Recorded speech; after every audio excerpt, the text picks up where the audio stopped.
नमस्कार. आजच्या व्हिडिओमध्ये मी तुम्हाला वॉर्डरोब ऑर्गनायझेशन सीरीजमध्ये साडी कशा प्रकारे तुम्ही वॉर्डरोबमध्ये ठेवू शकतात, ऑर्गनाइज करू शकतात हे दाखवणार आहे.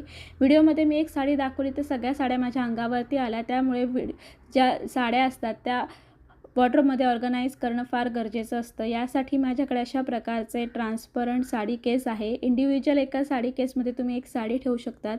साडी, त्याचं मॅचिंग ब्लाऊज आणि पेटिकोट असा सेट देखील तुम्ही या साडी केसमध्ये ठेवू शकता. ट्रान्सपरंट असल्याने कुठल्या साडीमध्ये कुठलं साडी किंवा वस्तू ठेवली आपल्याला सहजपणे दिसता येते किंवा अशा प्रकारचे व्हर्टिकल शेपमध्ये सुद्धा साडी केस अवेलेबल आहेत.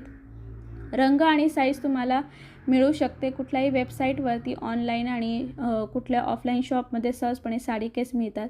जर तुमच्याकडे दोघं ऑप्शन अवेलेबल नसतील, जेव्हा आपण साडी प्रेस करायला देतो तेव्हा त्या ठिकाणी पॉलिथिनमध्ये बराच वेळा साडी पॅक करून मिळते, तर ती पॉलिथिन न फेकता तुम्ही तसेच त्यामध्ये साडी राहू द्या. हा सगळ्यात चीपेस्ट उपाय आहे. जर तुमच्याकडे साडी केस अवेलेबल नसेल तर त्याचं ब्लाऊज वगैरे तुम्ही असं पॉलिथिनमध्ये ठेवू शकतात.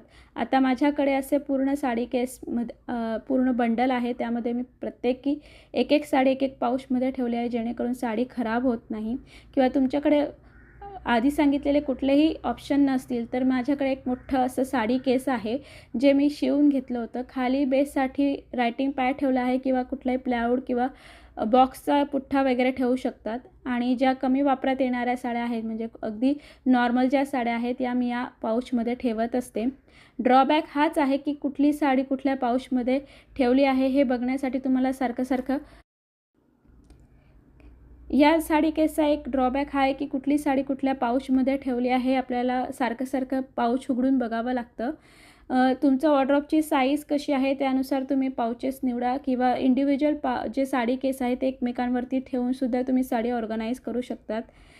तर अशा प्रकारे तुम्ही कमी जागेत देखील चांगल्या प्रकारे साड्या वगैरे ऑर्गनाइज करतात. आणि एक टिप नेहमी लक्षात ठेवायची, साड्या ठेवताना नेहमी त्याचं मॅचिंग ब्लाऊज तुम्ही त्या साडीमध्ये ठेवा, म्हणजे तुमचं गोंधळ होत नाही. सारखं साडी काढताना ब्लाऊज शोधण्याची गरज तुम्हाला पडत नाही. तर आजचा व्हिडिओ आवडला असेल तर त्याला लाईक करा, खाली कमेंट करायला विसरू नका. पुन्हा भेटूया एका नवीन व्हिडिओसोबत. तोपर्यंत धन्यवाद.